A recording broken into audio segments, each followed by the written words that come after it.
Wyatt, what do you think is the most important thing in the world? Love. Love? What if you're all alone and you don't have anybody to love? What do you do? Think of somebody. Think of somebody that you remember that you love? Yeah. Well, that's kind of good advice, isn't it? Because when somebody dies and you love them and they die, they're always with you, aren't they? You always remember them. They didn't die. They just go missing for a little bit. Yeah, but you can't see them ever again. Yeah. You can just... You can meet them in heaven. You see them again in heaven. How? So nobody's really gone forever. They just take a vacation from us.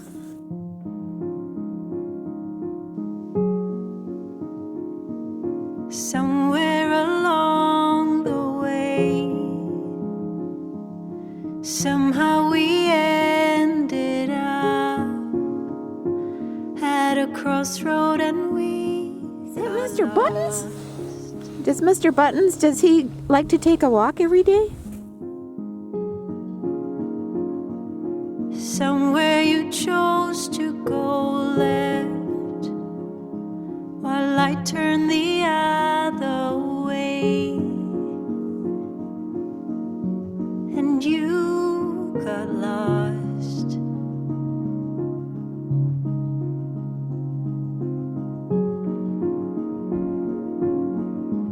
Want you to know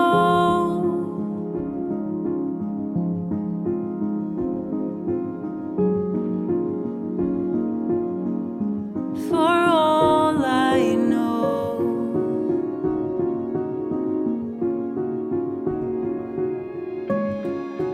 even if the road ahead is long and winding, even if the road behind us left you crying, even if the tears come streaming down your face, it's gonna be Oh, Quinn, that's so pretty.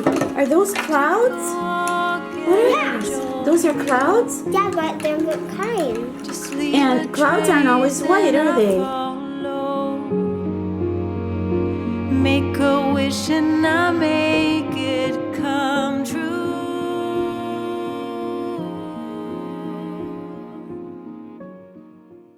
Hey everybody, thank you so much for coming back and seeing me and Desi. Did you have a good week? Are you calm, cool, and collected? Okay, well, I'm not. I do have a date tonight, so I am a little on edge, but I'm going to have fun. I know I will. But I wanted to talk to you about, well, something that I saw I became obsessed with all week. Well, actually, it was two things. I saw a video where a content creator was actually reading her negative comments to her audience. Her audience loves her, but she felt she needed to respond to these negative comments. And I became obsessed with that because I get negative comments too. And I had so many thoughts on that. And we don't talk a lot about negative comments here, but if we do, usually we kind of laugh at them because they are kind of funny. Anyway, then I watched another video about infidelity and being faithful and what it takes to have a great marriage, love, respect, kindness, passion, and all that. And I kind of was rolling that around in my head, and I realized that when I started to really get on my feet and I started to be happier, what was happening was that I was treating myself like I was in a relationship. I became faithful to my wants and my needs. I never looked at a relationship between me and the world as a relationship, of actually sitting down and asking myself, hey, what do you want? What do you need? Because women don't do that. They ask everybody around them what they want and what they need. You know, we're in the kitchen making the sandwich, right? But I just call it sort of living a faithful life. And I want to go through this a little bit with you and see what you think about living a faithful life and the pitfalls of of leading a very unfaithful life, cheating on ourselves, and denying ourselves the happiness that we truly do deserve. And I don't know how many times I have heard, separate your wants from your needs. They're two different things. But you know, at this age, I don't want to separate them. My needs are my wants. My wants are my needs. The things that I want help me stay alive, help me be passionate, help me get out of bed every day. So I don't separate those anymore. So if I'm truly going to be faithful to my wants and my needs and not cheat on myself, I have to make sure that my priorities are set. And one thing I think I do the best at living a faithful life is my relationship with my friends and you. And I consider all of you such good friends of mine. And I think that's why that video that I saw of the creator that I like so much, and when she was talking about the negative comments and reading them, she did it without joy because it hurt her. But in turn, what she was doing was she was hurting her audience. And that hurt me because I know the women love her so much. She's such a wonderful woman. And they come to her channel to be cheered up and inspired. And they were hit with all that toxicity. And that's the biggest reason that I try not to bring that into our world here. 1% of 1% of the comments that I get every week are negative or nasty or cruel. And I don't like you to see those comments, so I try to get to them and delete and block when I can. But I don't want to expose you to that. I'm pretty used to it. And you know, the opposite of love is not hate. The opposite of love is indifference. And that's exactly how I feel about these horrible negative comments, except the ones that are like truly funny. My favorite one was, why do you have to be in your videos so much? I love that one. But they don't have anything to do with me. Go ahead. You know, it's like that let them theory, you know, like go ahead, knock yourself out. I'm indifferent to you. Because when you get to be my age, when you get to be our age, do you really think we're going to spend all day stewing about how somebody said, you know, well, maybe I should lose some weight, or they don't like my hair, or they don't like my lipstick? I mean, really? We're sitting around thinking about our future, our social security, our health, our family, the people that we love. You know, that it's just irrelevant. It's just whatever. And for me to be hurt by it, I would almost have to acknowledge that I had a connection to it. I had a connection to their anger or their hatred or whatever. We set priorities. We have to. We would not have lived this long if we didn't set correct priorities. And so you can kind of extrapolate what I'm talking about here to your life. You know, maybe, you know, you don't have a channel or you're not in the public eye, but you're probably on Facebook, or you're talking to your neighbors or your girlfriends or whatever, and something hits you, something negative, something that might hurt you.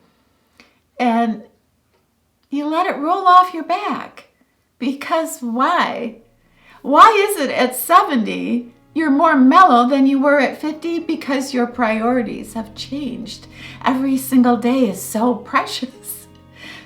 You don't have time for the bull. You just don't. You know who you are.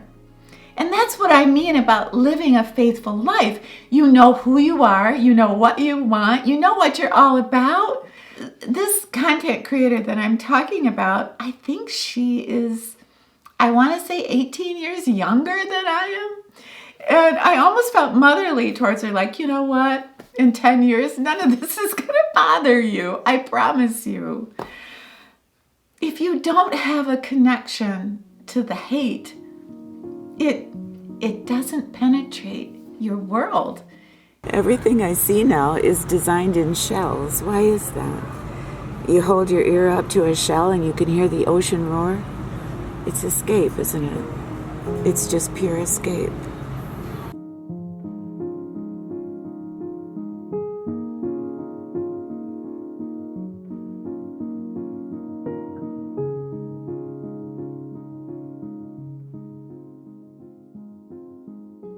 I went along living and not really knowing what I wanted and what I needed. I didn't know where a finish line was. I didn't even know where the race was being run. So I really just sort of floated for so many years in my life.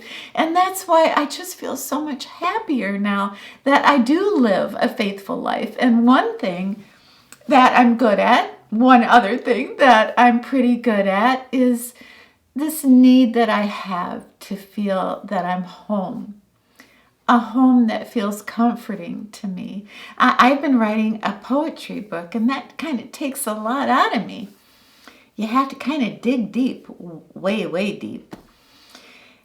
But, that makes me moody sometimes. And when I walk through my home, I see the art and I see the plants and I see things that are very beautiful for me, and they calm me down, they soothe me.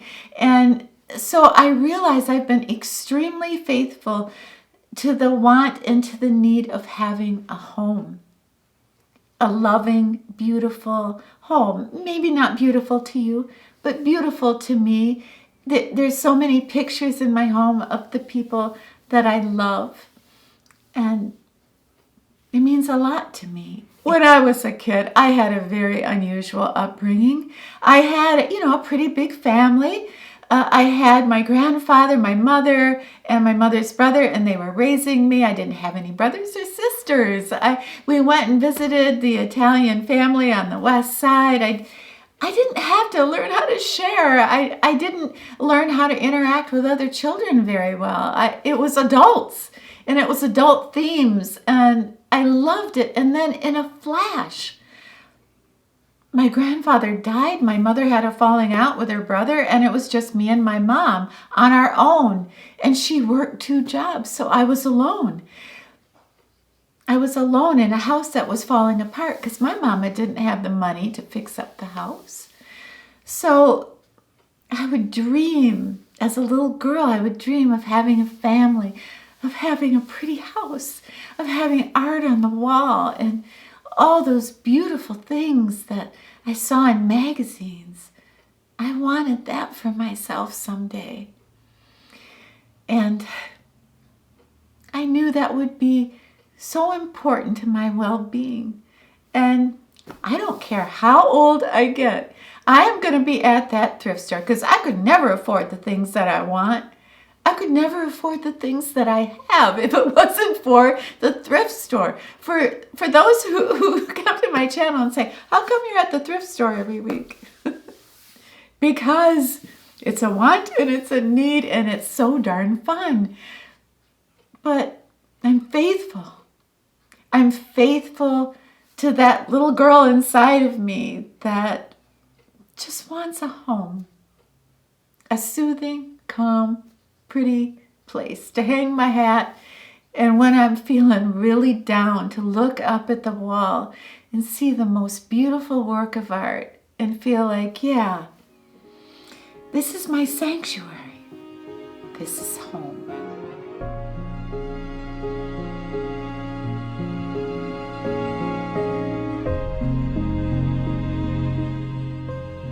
Is Mr. Buttons happy? He looks happy.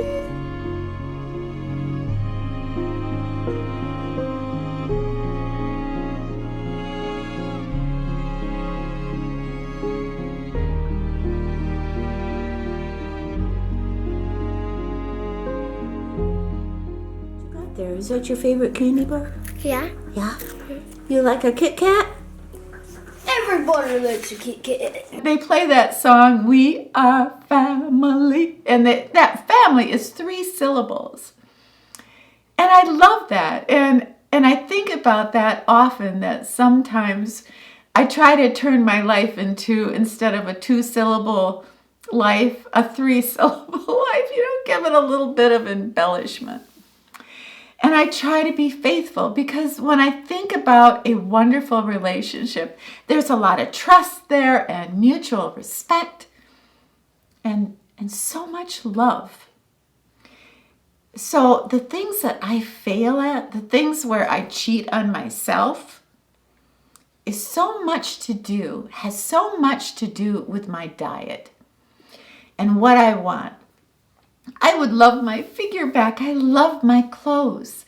And I also, most importantly, I want to be healthy. So I want to eat super healthy and I want to exercise every day. And not just a little bit. I walk twice a day with Desi, but that's not enough. I want to get out there and walk more. And I want to lift some weights. I want to go to the gym. There are so many things I want to do. I bought my own lawnmower and I'm going to mow my own lawn because I want to get healthier. And yet, week after week after week, I don't lose any weight. And I don't do half the exercise I said I was going to do. I'm unfaithful to what I want and what I need. Why is that? And I mean, that is something that I have to reflect upon because it's getting to the point where, well, this relationship is going to fail if I don't do something. I suppose it perhaps has something to do with comforting. You know, maybe late at night, I've already had my dinner, I'm totally fine, and yet I think, oh, I made this for my grandkids. Maybe I'll just have a bite of it. I don't know. Is that soothing? I don't know. But it has to stop. I have to rededicate myself to losing weight, to be healthy, to eat healthier foods, to educate myself on diet and exercise. And I said I was going to do this a few months ago, and I haven't done it. Shame on me. So that's a big, big fail as far as leading a very unfaithful life to what I so desperately want and need. How about you? Is there anything that you fail at? Another big fail for me, I'm telling you, I've been writing and I've been walking and I can be having the most wonderful day. And then all of a sudden, it'll pop into my head. In 1977, my dog came in with muddy paws and I yelled at him and he looked sad.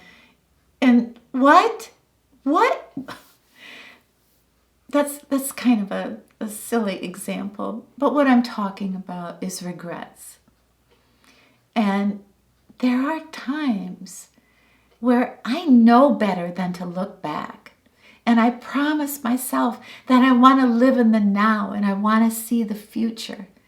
Or I just want to dream about the future, not worry about the future, but dream of all the wonderful things I'm going to do and experience. And yet, I will allow myself to look back and think, why did I do that? Why did I say that? What happened? It's as if I just floated for a few decades in my life with no direction, without ever once asking myself, what do you need? What do you want?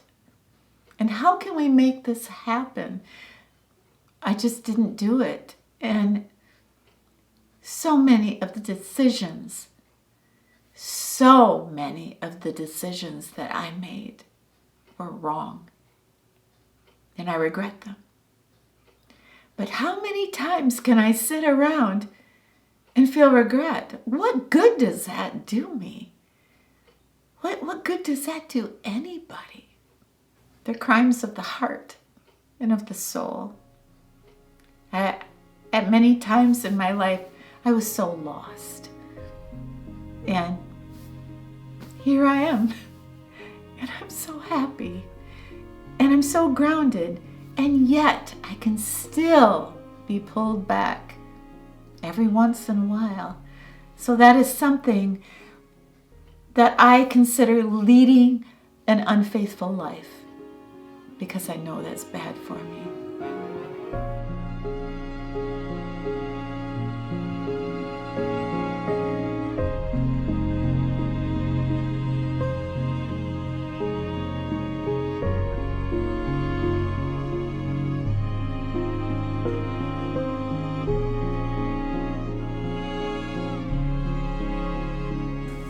It's like a rainbow. You know, when you're painting, you can make the clouds any color you want, right? Yeah. You make your own world. That's what's so beautiful about art. Every week, I have the honor of reading your comments and learning about your life, finding out how you're doing. And after 10 years, now you didn't ask me, but I'm just going to volunteer this. If I had to say what is the number one issue that you deal with, where you lead perhaps an unfaithful life, I would probably say it's grief. The grief that you feel you want so desperately to rebuild your life, and it's hard for you. When you lose a son, when you lose a daughter, when you lose your husband, when you lose your mother, as you get older, you lose so many people that you love. And that takes a lot of guts and a lot of moxie and a lot of strength and a lot of dedication to say, okay, I'm hurting. But you know, the person that passed, they loved me and they would want me to go on with life and make them proud. And you want that. You tell me you want that. You want those feelings. But that you're bogged down. The grief. It overwhelms you. After some of you have lost your husband this year, it's hard for you to get out of bed. And all I can say is that throughout the years, the women that have told me it's so hard to get out of bed because they miss their loved ones so much. One day, they wake up and they just say, I'm sick and tired of being sick and tired, and I want to get on with my life. My husband has a legacy, and I'm going to make sure that people know who he was. So I need to get in that shower and fix up my hair and start living again. And I swear 99% of the ladies that were writing me that 8 years ago are thriving. They are so amazing. So many of them have channels. So there is light at that end of the tunnel. But sometimes your wants and your needs can be overshadowed by grief. It clouds everything. But it does get better. It does get better, and the stronger you get. The more you'll go on with your life and you feel them. Not even death can stop all that energy and all that love that your loved one had for you. So you're trucking around and they become part of you. I wish somebody would have told me that a long time ago when my mother died, and I felt so lost. Like the one person in the world that truly loved me, that saw me for who I was gone. Now what? But she's with me every day. The things she said, the values that she instilled in me, the times she said she was sorry, inspire me.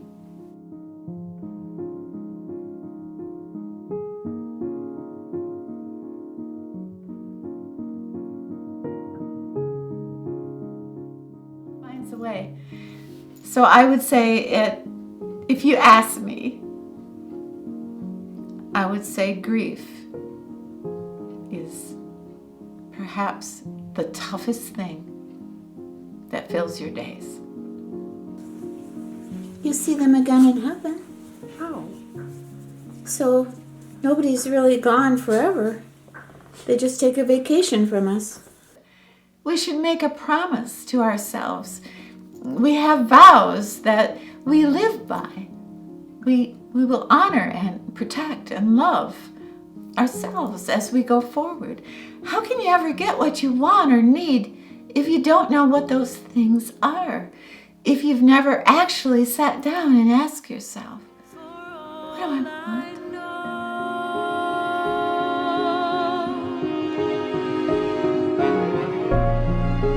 Even if the road ahead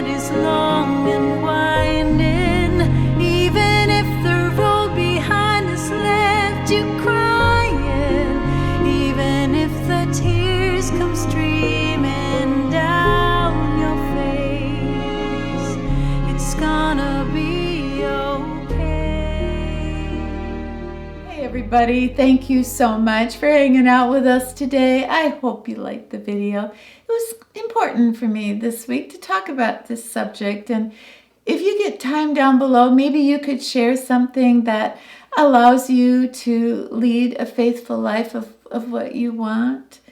Please have yourself a very happy, safe, brand new week. And when you're done with your week, come back and see me and Desi, okay? All right, it's a deal. We'll be here. Even if the road ahead is long and winding, even if the road behind us left you crying, even if the tears come streaming down your face, it's gonna be okay.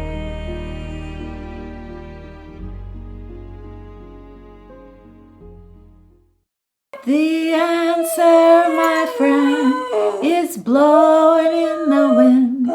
The answer is blowing in